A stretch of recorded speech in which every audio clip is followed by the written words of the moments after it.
Welcome to the Red Kingdom. Yeah. Red Kingdom. 10, 9, 8, 7, 6, 5, 4, 3, 2, 1.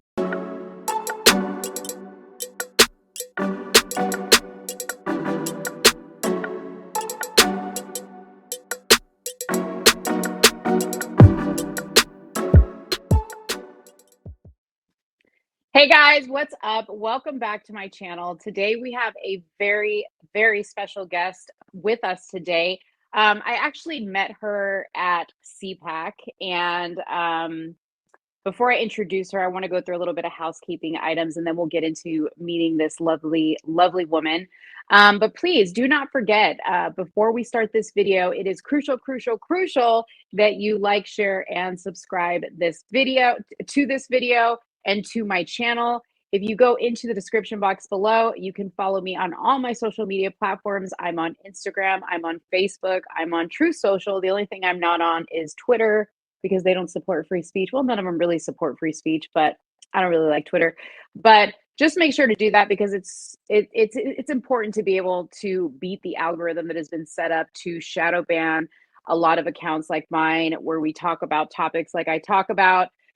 So I really depend on you guys to help with that. So comment below, you know, I always respond to you guys, and let's get into it. So I met this beautiful woman, at CPAC last week.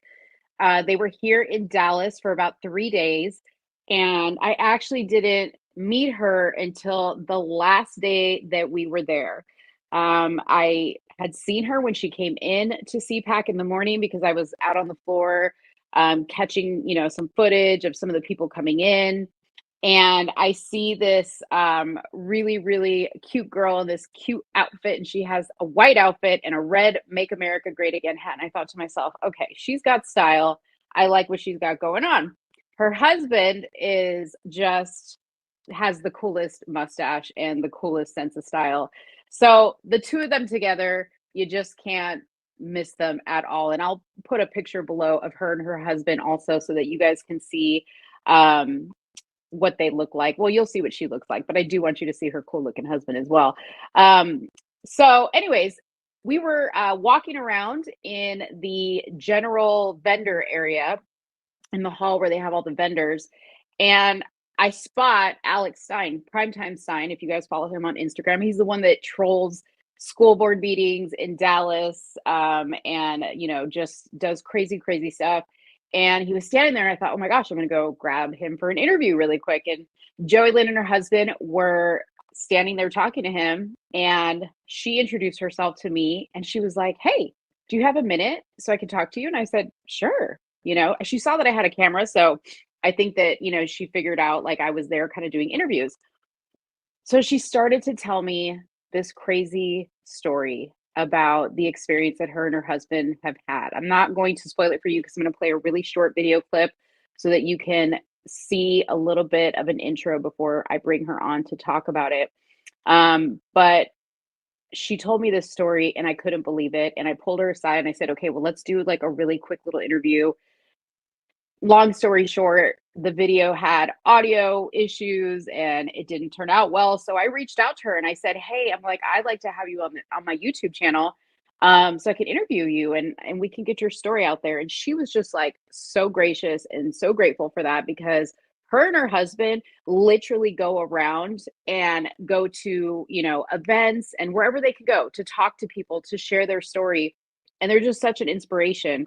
So I'm going to play really quick here a video so that you can see what we are talking about. I'm a stay-at-home mom in New Braunfels, Texas. My husband Robert is a plumber. Just like many Americans, we enjoy exercising our constitutional rights, especially our First Amendment right to exercise free speech. You might remember in 2020 during early election when the Biden-Harris campaign bus drove through New Braunfels, Texas. There was a viral video of a Trump train driving alongside of them, and we were proud to show our support for President Trump. 8 months later, we found out that we were getting sued in federal court under the Ku Klux Klan Law of 1871 triggered Democrat politicians, Biden-Harris campaign staff, and members of the White House cabinet were on the bus and are claiming they're traumatized from our presence next to them and suing us for emotional compensation. They claim we premeditated assault with a plan to ambush the bus and run it off the road, but that never happened.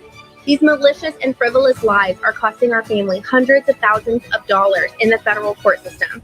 We need your help to fight back to defend free speech, not just for our family, but for all Americans. We believe God has called us to this opportunity as a chance to stand up and defend free speech for all Americans, whether we agree or not. So rather than believe that we're being picked on by these Democrats that are suing us in federal court, we see this as a great opportunity to stand up and defend free speech. But we need your help. It takes a lot of money to do this. We have already cashed out our 401k, our savings account, and our child's future fund just so that we can defend our family's name. We want to be able to hold the left accountable for weaponizing the law system against average Americans, just like you. They think they picked on us, but they don't realize that we believe God chose us as an opportunity to stand up and fight for what's right. You can join our fight to defend free speech at freespeechdefender.com. That was her intro video that she has on her Instagram website. And if you want to follow her on Instagram, her name is Joeylynn Mesaros, and her site is Free for Freedom's Sake. So you can find her under her name. I will put all that below in the description box.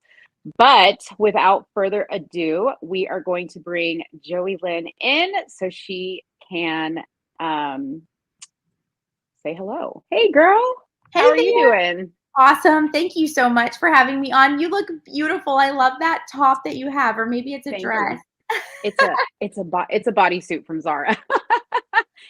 Trust me, from the waist up, it looks cute. I have pajama pants from the waist.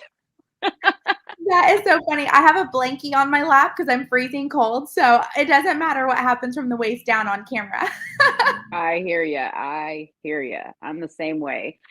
All right, so I showed everybody that video, and as you're speaking, I am going to be kind of playing. Well, I'm not going to play it well because I want people to listen to you, but I want you to kind of introduce yourself. Who are you first as a person, and then anything that you want to go into about the video we just saw, please do. Yes, thank you so much. So I am a fifth-generation Texan. I'm a stay-at-home homeschool mom. We live in New Braunfels, Texas. I have an 11-year-old son named Jude. My husband, Robert, and I have been married. It'll be 16 years in February. We were high school sweethearts. After getting involved in politics in 2020, I quickly learned about indoctrination and critical race theory and what was being taught in school, where I formerly thought the public school system was the best education for my son. I quickly learned that I could do so much better and really needed to. So I pulled him out. I started to homeschool him, teaching him, constitutional history, biblical foundation, the things I wanted to, lay down for him where he could make decisions for himself, use critical thinking, and look through his own lens to make decisions versus just being told what to think. So a lot has changed since we got involved in 2020. And actually what brought me to politics was my son. I knew in a sense I was conservative. I think that some of my personal values just aligned where that you're pro-life or, some very basics. I knew that I wanted to vote for Trump again. I had voted for him in 2016, but I really didn't know why I wanted to vote for him beyond maybe just pro-life or a couple of other large values that stood out to me. And so many of my friends were pro-Biden. And I didn't really even know why I was not and why I was pro-Trump. And so I'd asked my husband to help me kind of understand that. So we dug into a little bit more what his policies were and how that aligned with our family and what was important to us. And we learned very quickly how much we aligned with his values and how much we did not with Biden's. And we were quickly growing concerned with policies that were concerning America. And I was trying to engage in conversations with friends about that, and it was going south fast. I had never, ever tried to talk politics with anybody. I was not aware of what the progressive left was. I wasn't aware of the word radical and what that meant, but I learned very quickly when trying to talk about politics that my friends actually were radical, progressive, left individuals. And I had a friend at the time, she was my best friend, tell me that I didn't get to speak about what I was trying to speak about because I was white and had white privilege, and I needed to sit there in silence and listen to them speak until they were finished, and then I could join into the next topic of conversation. And Wow. I was like, what is happening? And so I came home and told my husband about that. My son overheard it and he said, Mom, then why don't you just get new friends? Like, you either need to say what you're thinking or you don't hang out with people like that. And it was profound because I'm a people pleaser. And so I was accommodating, and I would normally be afraid to tell somebody that hurt my feelings, or that doesn't make any sense, or actually that's not what I'm going to do. I just comply by nature. And so for my son to tell me that, I thought, I am the one who needs to be teaching him these things. I should be the one leading the way, making the example, and, telling him this advice with his friendships. So I decided to make some very difficult decisions and tell people very bluntly, like, this is who I am. And if you don't like it, then this friendship isn't going to work out. And to my surprise, most of those friendships did not work out. I really thought we'd come to common ground, and they're just not willing or able to do that. And so this was my first experience with politics. And so we decided to join our city's Trump train, which, like many cities across America, people were meeting up, tailgating, putting flags on their vehicles, and driving around to show support for President Trump. It was picking up a lot of popularity in 2020. And so we found a lot of new friends that were like-minded, and it was very, very refreshing to have these conversations with people that didn't tell you that you had to shut up or sit there in silence, but that agreed with you. And so we had been involved in the Trump train for 3 weeks or so before the Biden bus drove through our town. And so we were fresh to politics, learning everything, drinking through a water hose. I hadn't started schooling my son yet at that time. We actually had pulled him out of public school that day so that he could come with us to drive next to the Biden bus, because we thought it would make a really cool picture or be something funny to tell our grandkids about. Wow. One day, we had been picking up news coverage for the size of the Trump trains, so we expected it to get news coverage and thought that it would be fun to be a part of. Never in a million years would we have expected to have been sued for that. And it took 8 months to even learn that we would be getting sued for that. And we had to find that out from mainstream media. It was pushed in a national press release, and CNN was the one to actually inform us that we were getting sued 4 weeks before we got served. So the post went, first of all, let me go back really quick. It's crazy how much you and I have in common just on a personal level. And this is why anybody who's listening, this is why having like a face-to-face, and I had a face-to-face, like in-person conversation with you as well as this now, is so important, because these are the things you don't learn just by following somebody on social media and seeing the posts that they want you to see. Not that you're posting, just certain things and not others, but we don't share everything on social media. But you and I have a similar story, that our love for our kids brought us to politics, because I also went through something with my daughter from a bullying standpoint. And I realized she was picking up a lot of her habits and how she was dealing with things from me. And I'm telling you, God makes no mistakes when he connects people. Isn't that crazy? Yes. That's crazy. That's a crazy thing. Because I was like listening to you and I was like, oh my gosh, this is like my story. Like, she's like me, but on a different, with a different situation. But anyway, so your post so what you guys did, the Trump train went viral because Donald Trump retweeted it, and he said something like, I love Texas. Is that what he tweeted? And then I saw that Don Jr. also retweeted what his dad posted as well. So that thing just blew up quick. Yes, it was my proudest moment. I was so excited. We were like, this is what we hoped would happen. We're so excited. Like, we hoped that we'd get noticed and we'd get a shout out, and we got it.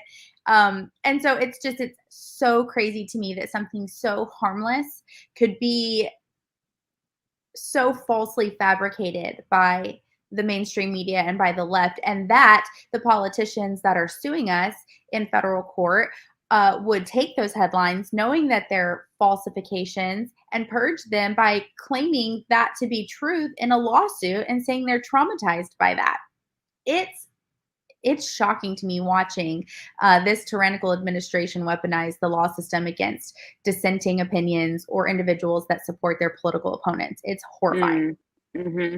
So who was actually on the bus? Was Biden and Harris on the bus? Who was on the bus? No, and we didn't know who would be on the bus. We thought possibly Kamala was driving through Texas, but we later she was driving the bus. Yeah, Kamala was driving the bus. Yeah, exactly. Honk, honk. We thought maybe she might be on the bus doing campaigning, because I think that somewhere they had announced maybe that she'd be on a campaign trail in Texas. But we later learned that Wendy Davis, she's a former state senator in Texas. She ran for governor against Greg Abbott, and at the time was running for Congress against Chip Roy, who Chip Roy won. She lost. But she's a far, far left pro-women's rights extremist. And she is notorious for suing people. She's sue happy. She sued newspapers for writing articles about her. She's suing other representatives in Texas right now. And so, had she won, we would have been her constituents, and that would be her suing her own constituents. But she's basically, retaliating against people that don't support her. And so she was on the bus along with the bus driver, and I believe a staffer or an Instagram influencer or author. I can't really tell. We don't have this information clearly laid out, but what we can gather is there were about 3 or 4 people on that bus. And they were white politicians. So you mean to tell me the Green New Deal people were driving a big gas-guzzling, smoke-blowing bus with 3 or 4 people on it? Yes. And we've seen a picture from a rally that day, and there were maybe 6 people there max, and that's including the staffers that were there. I mean, nothing, it's exactly what you'd picture. You see these Trump rallies, and then you see these Biden rallies, and it couldn't be truer. But what mainstream media says is that we ran the bus off the road, and people perceive, because we're getting sued under the Ku Klux Klan law, that it was a bus full of Black people. We get that kind of hate mail all the time. Like, you deserve to go to prison and rot in hell for running a bus full of Black people off the road. This is the power of the media. First bus is. Hold on. I'm just going to play it on silent as you're talking. So people can kind of see. Yes. So, and you can see here in the picture that the bus and the vehicles are driving down the road. The bus was never run off the road. We talk about this a lot, my husband and I. That bus weighs 50,000 pounds, and our pickup truck would weigh maybe 2,500 pounds. I don't know who would use a 2,500 pound vehicle to try to push a 50,000 pound vehicle off the road and expect anything to come of that except personal harm and injury. And politics, being 3 weeks new to politics, really don't mean that much to me. Risking my future, my family, my safety, that's definitely not what was happening that day. We were definitely just exercising free speech, driving alongside of the bus in the same capacity that the bus was driving down the side of the road. So they've got giant wrapped Biden-Harris signage on the bus. We have Trump flags. There's nothing different there. It's like representing your favorite team. Right. On, at the playoffs. And so for them to say that it's traumatizing for us to do it is very hypocritical. For them to say that we were trying to run them off the road is shocking, because what you've paused on here would be a Biden-Harris staffer that was following the bus actually exiting its lane and impacting a vehicle with a Trump flag. That is not our vehicle. That is a friend of ours. But the bus was also driving. It was straddling lanes, swerving side to side. They were weaving in and out of traffic without traffic signals, and they were impeding in other vehicles' lanes. So it's very surprising to hear that they would claim that we tried to run the bus off the road when they're actually responsible for causing an accident that day. But mainstream media will only show the second half of the footage where the white car entered the black truck's lane. And when the black truck kind of tries to overcorrect or hold his position there, that's what they show. And they say that we were ramming vehicles off the road. That staffer did that to his own vehicle. I mean, anybody can tell here, if you guys look, Okay. The common denominator is everybody has some type of Trump or American flag, and this car doesn't. And you So can see you already that know. was in his lane the whole time that the white vehicle entered it, only until he tried to save his vehicle from an accident and push that car back. And look, you Yeah. can see how they were driving down the road like that the whole time and in and out of traffic. They never picked a lane. And so they were certainly the threat on the road that day, especially considering the size of that bus. Right. And so I remember at one point, my husband and I decided this isn't, see, that bus is straddling the lanes right there. And that's the white car's trying to follow him and hits the black truck. And I told my husband at one point, now we didn't see that happen live. I've only seen the video footage since that day, but we were elsewhere on the road that day. But it was bizarre though, because we did notice the bus driving sporadically, swerving in traffic.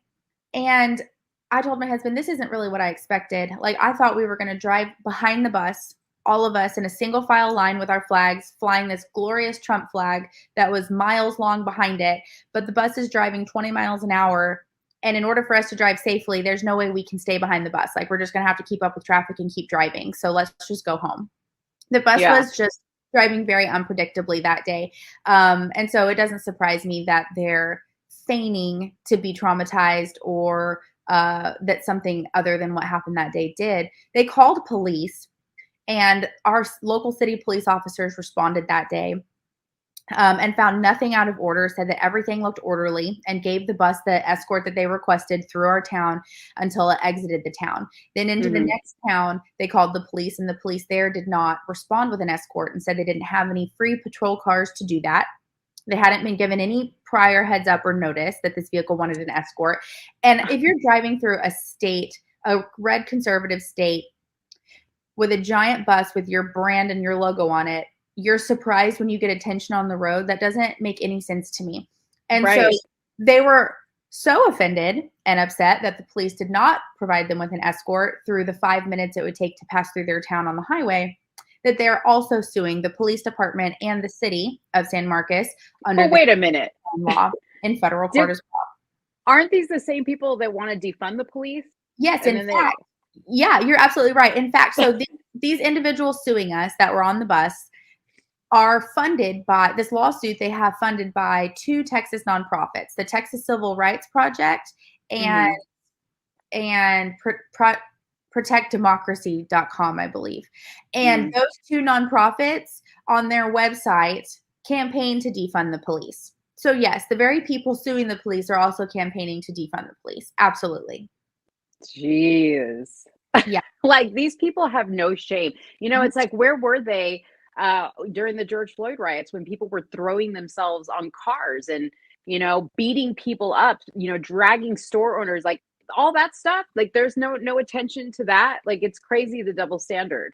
And I look at this video, I want to caution people, because experience at CPAC, and granted, that was the only experience I'd really had with the general, you know, mainstream media.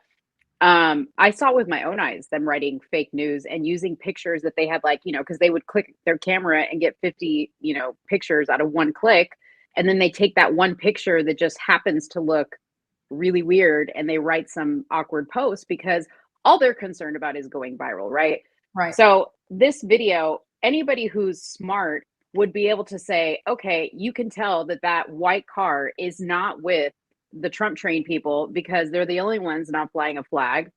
And you can clearly see, if you watch the whole video, that they're veering that truck off the road. So it's upsetting to me that, you know, things like this, and I've been to things like, not necessarily in my car, but I've been to rallies, and there's such an exuberation of energy there and patriotism there. I have never been to one of these things where people are mean and hateful towards each other. Never. It's never happened. I know. I agree. I've been to hundreds of rallies, and we've had even this day, we were lined up on the side of the access road outside of our vehicles, waving at vehicles passing by, just waiting and hoping to see the Trump train, or I'm sorry, the Biden bus come through so we could drive along behind it.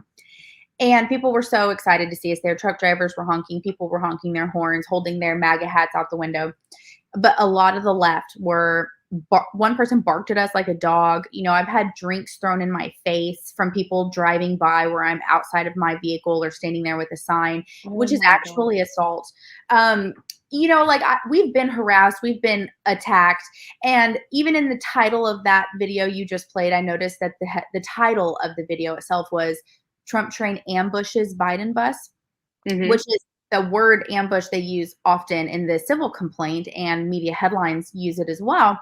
In order to ambush something, you come from a hidden, unsuspecting location, and it's a surprise attack. We were very publicly positioned. We were very friendly. We were outside of our vehicles waving and smiling. Like you said, we were very pleasant, patriotic, and peaceful. Is all a complete fabrication. And so it's, you know, it's definitely watching this administration. I didn't realize it at the time, but as we progressed through this, especially watching Mar-a-Lago get raided, we mentioned this off camera. This political administration will stop at nothing to win and to smear their opponent and use means of the law system to punish people to keep them from exercising political free speech or you know, supporting the candidate that they don't want to win. And I didn't realize how big this was then. I really couldn't even understand why we were getting sued. Like, what is happening? Are they just trying to make an example out of us to chill free speech? Do they think that these Trump trains are growing in popularity too quickly and they want to startle people into not assembling? Like, what is really going on? But I think we were just on the front line of what's to come for many Americans.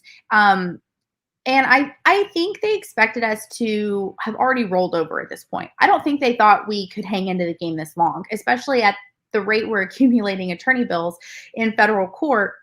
We've already spent over $80,000. 50,000 of that was just trying to get the frivolous lawsuit dismissed because they haven't even met the basic requirements of using the Ku Klux Klan law against us. But the judge we're assigned to is appointed to the federal court by Obama, and he denied our motion to dismiss the lawsuit and ruled that we would go to trial.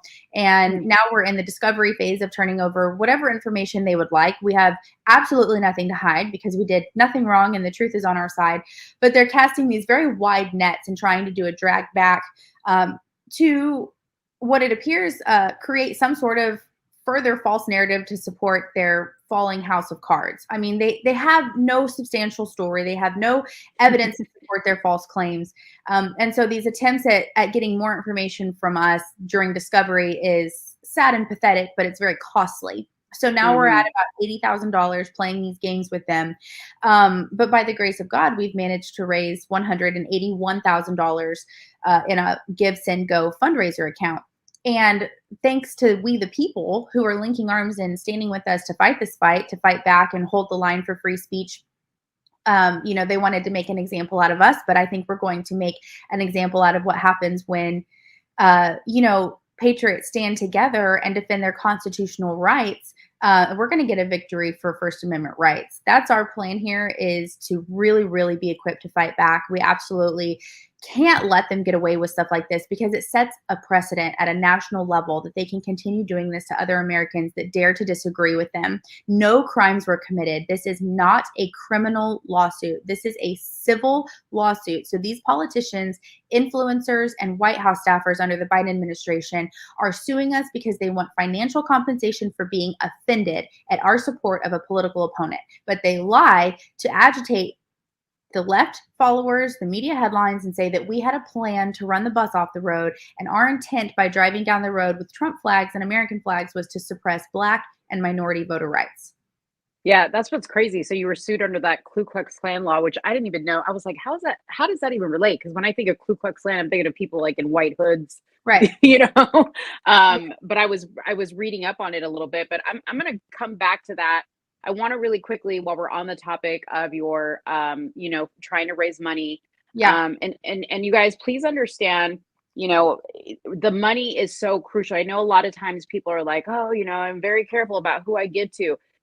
She posts everything on this website, everything. Like, she's got legal updates. So she's, you know, providing a lot of accountability for where all this money that they're raising is going. And I say all this money, but it's really not a lot when you think about how expensive fighting this type of thing in court is. But again, I'm going to put this website in the description box below, but it's freespeechdefender.com.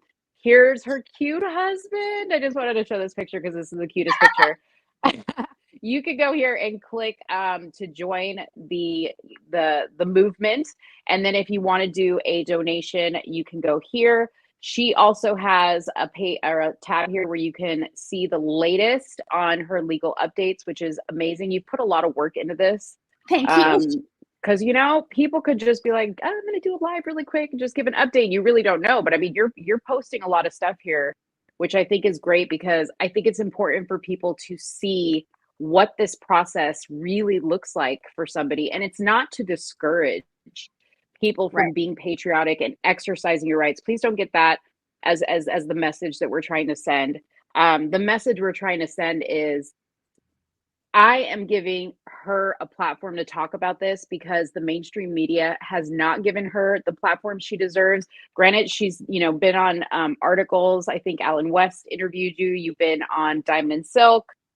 You have a lot of coverage here, but it's never enough. And it's got to be constant, because you have to always stay ahead of the news cycle, because there's always something better coming out and more news grabbing. So we really are going to rely on people who watch this to share this on your social media, even if it's just a screenshot of her Instagram and telling people, hey, go follow, go watch her story. That's huge. Commenting on her stuff, sharing it, donating, whatever you can, 25 cents, $1. Prayers. Yes. Because you guys, there will come a time when you need complete strangers' help. Seriously, there will come a time when that's all you have left to grasp at, is I need the help of the people around me. And I think that God is seriously waiting for us to come together as people and support each other. And I think that that's the one thing that's been lacking. Now, granted, what has happened to Donald Trump, I think, is starting to wake people up, and I'm hoping that it's going to bring people together.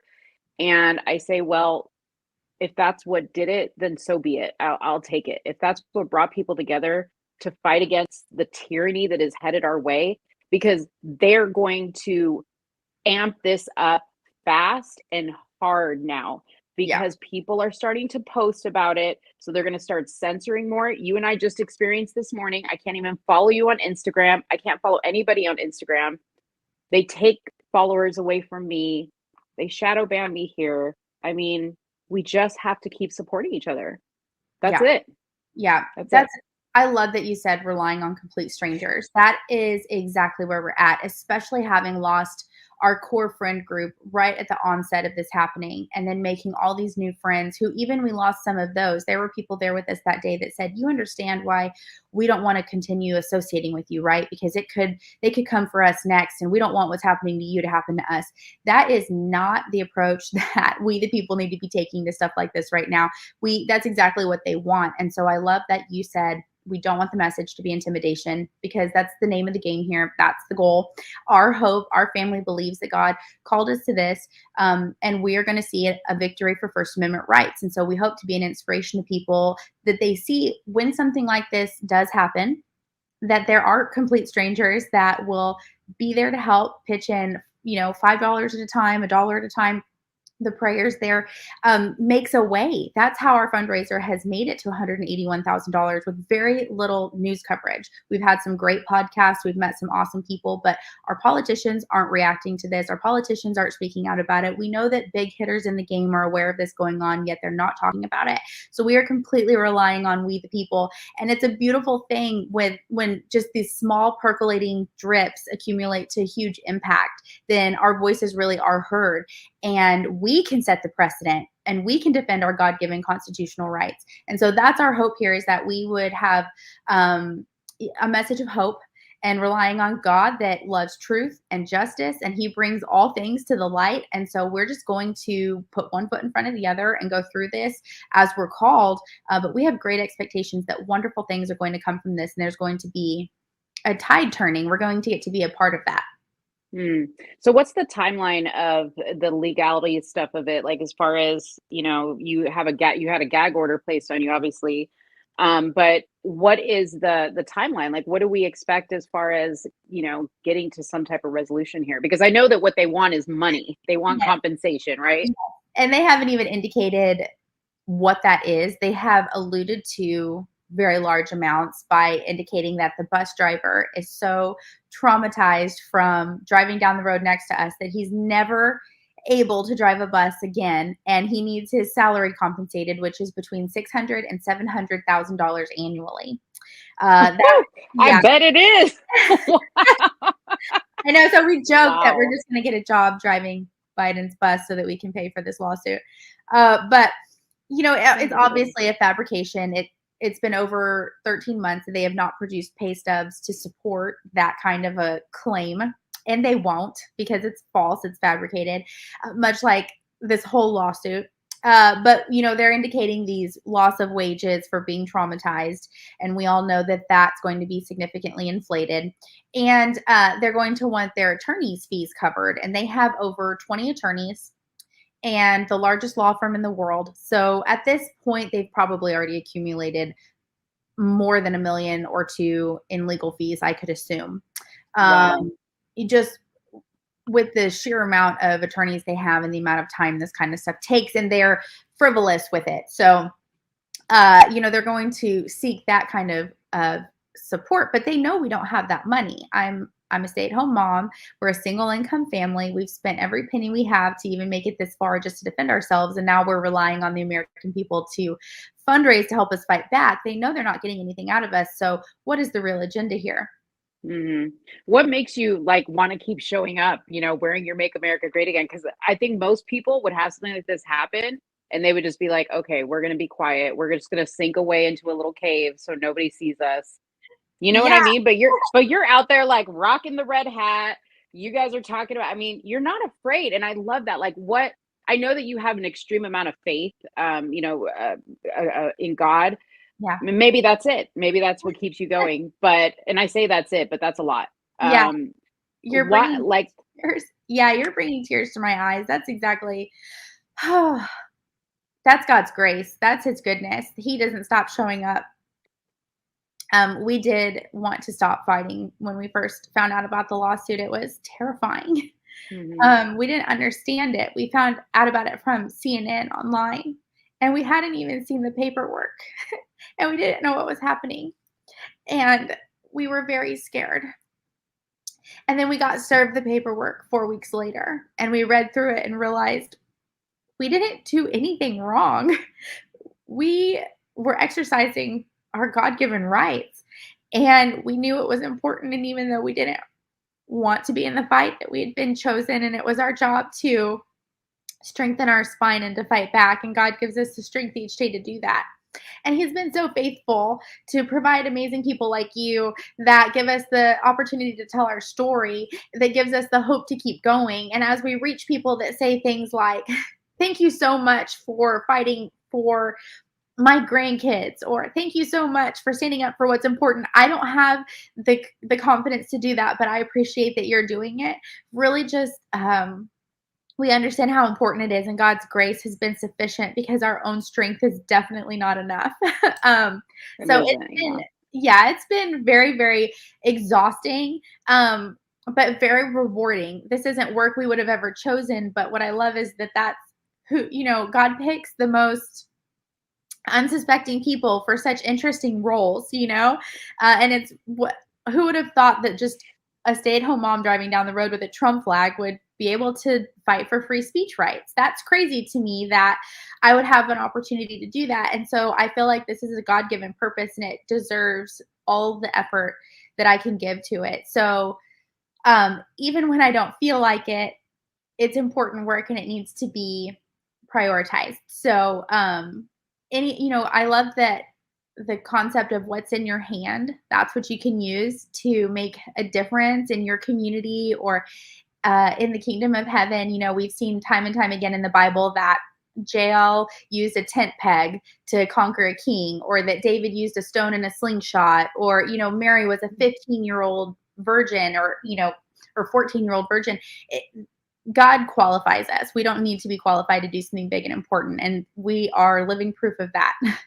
Well, you've been qualified to do something big and important. It's a huge load that you guys are carrying for a lot of people, and I just want to say I appreciate it because I am definitely as one person in my household, fighting to make sure that my children have a great life and that they have memories like I had, about their childhood Yes, and not this and not this. But I really want to encourage people to talk to each other. These are the things that we don't get to when we are just typing on the internet back and forth to each other. Seeing you cry and get emotional about it should touch somebody and say, man, like I don't want to be in her position. And look at her. She could easily just disappear and say, I don't want to deal with this. And whatever, but you don't. You keep fighting, and you're fighting not just for you, you're fighting for people you don't even know. Like that's crazy. And you take probably, I mean, I can't imagine, the messages you probably get because I get them too, the hate messages. I mean, you get a lot of support, but you get a lot of ugly messages too. And again, another moment where you and I are kind of connecting. I too went through I'm coming out of it, but I went through a moment where I was just like, why am I doing this? Like, what purpose do I have? Like, am I actually accomplishing anything?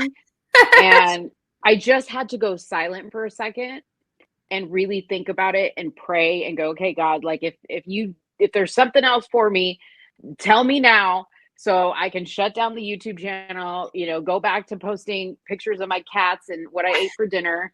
yes, And, we'll be on our way. But he hasn't removed this from from my path. And he keeps giving me these opportunities. And sometimes when you pray for things, it's not always what you thought. Well, this is not what I prayed for.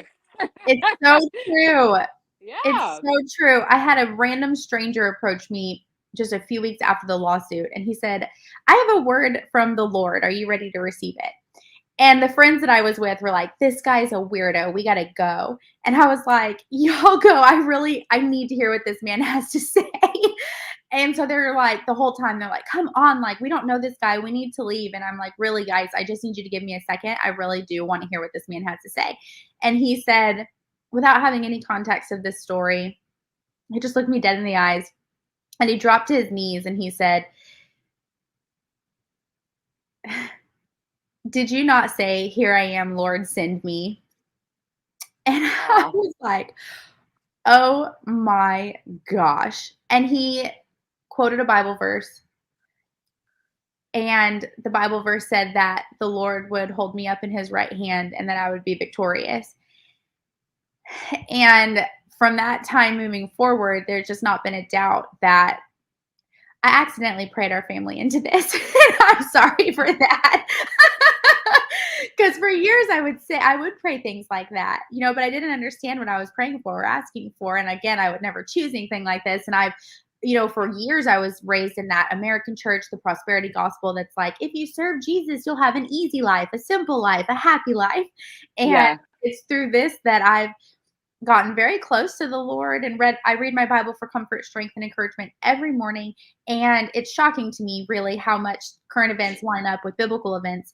But the theme is that it's not ever easy. And Jesus told us that we will have trials and trouble in this world, but to take heart because he's overcome it. And our hope isn't here, it's in heaven. And we serve a Lord that suffered greatly. And for us to expect not to suffer like our master did is just unrealistic. And so Mm. I take a lot of comfort in his words of encouragement and seeing the theme of the Bible being that the people get themselves into a sticky situation with tyrannical government and God saves his people and restores them. And so I think we are on the cusp of redemption and restoration.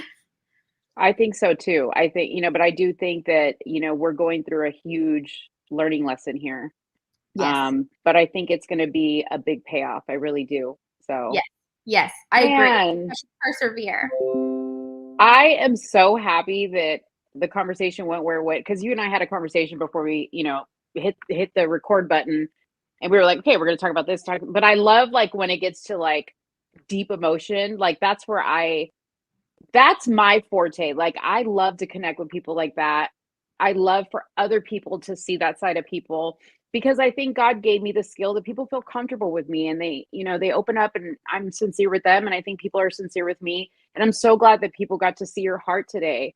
Like they see your effort, but I'm glad they get to see your heart, Yeah. Thank you so much for giving me this place to be myself. I've probably told this story hundreds of times, and usually on the interviews I don't ever cry. So that was kind of new for me, felt a little bit vulnerable, but I think you're right. I think you've been given the gift of making people feel safe and comfortable. I know. Maybe I need to work as a staffer in the Biden administration and get all the secrets. I don't know. Yes, Get them to trust definitely. me. Yeah, yeah. Well, thank Definitely. you so much for coming on the channel. I really, really hope and pray that people go see your website, support you in whatever way they can support you. You and I are going to stay in contact because I think we are like bonded by experience at this point. Yes. And I'm sure I'll run into you now that I know you live in Texas. I mean, granted, you live further away from me, but I'm sure we'll run into each other in a Trump train when the election starts coming up again. I'm all for it. Definitely. Definitely. I'm so Yeah. excited. Yeah, you are not that far. We will for sure run into each other at something. I'm so excited to have made a new friend. And like you said, what a special bond to be able to have a similar story and drive. That's very special. And I'm so grateful that you gave us a chance to tell our story to your audience, but that you've offered such support, so much compassion in your friendship. And you really dove into our story, learned about it, and educated yourself on it, and brought that to your audience. And not many people have done that for us. So we are very, very grateful. That means so much to our family. Pleasure. It was my pleasure. I'm happy to help any way that I can. And I really, really pray for you guys' success. So, Yeah. All right, guys. Well, we are going to conclude the interview here, but please do not forget to like this video, share this video, and make a comment. Drop it down below. Again, if you want to subscribe to Joeylynn's Instagram, it is Joeylynn Mesaros, or Free for Freedom's Sake. Also, I'll put it down in the description box so you don't have to remember all that. You can just click on the link and you'll get to all her links from there. So thank you so much for joining.